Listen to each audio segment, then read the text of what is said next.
We knew we had a good hockey club, as we did in '86 as well, but we knew if we didn't play our best, we would not win.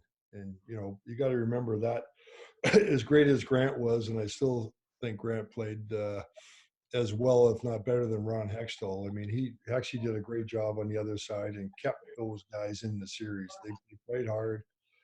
And the beauty of our team is, being up 3-1, losing a game that we completely dominated in Philly, game 6, as far as I'm concerned, losing that one on a late goal by J.J. Daniel, and then coming up, and then, it's always nerve-wracking playing game 7 at home. It just is, because you're expected to win, and that's where Grant came up large. He weathered the storm big time for us in the in the first period, I should say, and they went up 1-0 on us. We tied it up. Yari made it 2-1 the second period. Then Andy scored with 5 minutes to go. But it was exciting, stressful in a good way, because that's where you want to be. And we won, and the rest is history.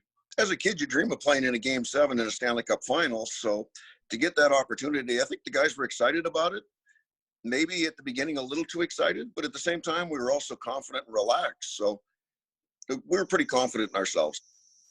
And that's Furzy to a T. The only thing that kept Grant from playing 18 holes that day is I think we had snow flurries in late May, or he would have been out golfing the day of a game. But there was always a calmness in the dressing room, and we always knew. And it sounds repetitive, but it's the truth. We always knew if we left our posts and we weren't on our game early, that Grant would be there for us. And we were confident. We were champions, and prevailed at the end.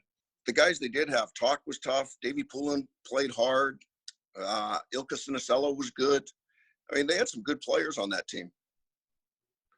Paul, what about for you? Any players that stand out for you? Well, the one guy you can't discount, and that was their coach.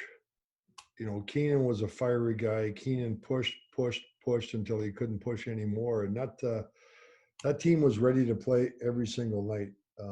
I think Mike understood how they needed to play against us, somewhat close checking, take the body all over the ice. And, of course, the guys Grant mentioned, Hexie and net, Mark Howe, great defenseman, late great, respectfully.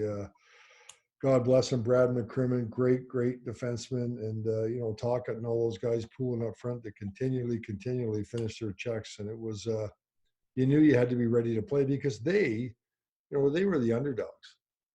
Times a lot, times 10. So for them, they were playing on borrowed time. Yeah, they thought they could beat us, but nobody else did. So, we had to keep everything in check ourselves, and we were good pros. And what Furzy just said earlier about just do your job. Grant's job was to stop the puck. The rest of us' job was to do what we did best. And that was always our philosophy in our team, and nobody got down if anybody else wasn't doing it. Just do your own job. If you do your own job, we'll have success. I kind of like the '87 team better. I mean, I think we were a little bit deeper. I think if you look, we had 4 solid lines. We added Kent Nielsen at that time. So I personally think the '87 team may have been a little bit better than the '85 team. Yeah, I don't disagree, other than I did pick the '85 team, and I argue with 99 all the time about it, and simply because we won in 5 games. But to have a Kent Nielsen, and you can't overlook Reijo Ruotsalainen, one of the talented defensemen, puck moving the whole bit. But I have a soft spot for the '85 team, just because of the Semenks and the Donnie Jacksons and guys like that were on that club. But '87 was an incredible team. But you got to remember, the league was getting better. The league was getting better, so we had to get better, and that's one thing. Slats wasn't afraid to make moves. I'm just looking at the stats here. We even had Wayne Van Dorp had 3 games in the playoffs that year. So, it was good.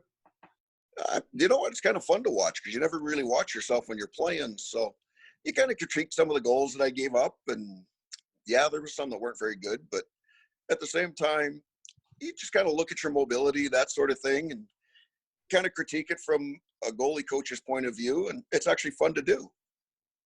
Well, it's definitely fun to watch, but you got to be careful watching it with your kids.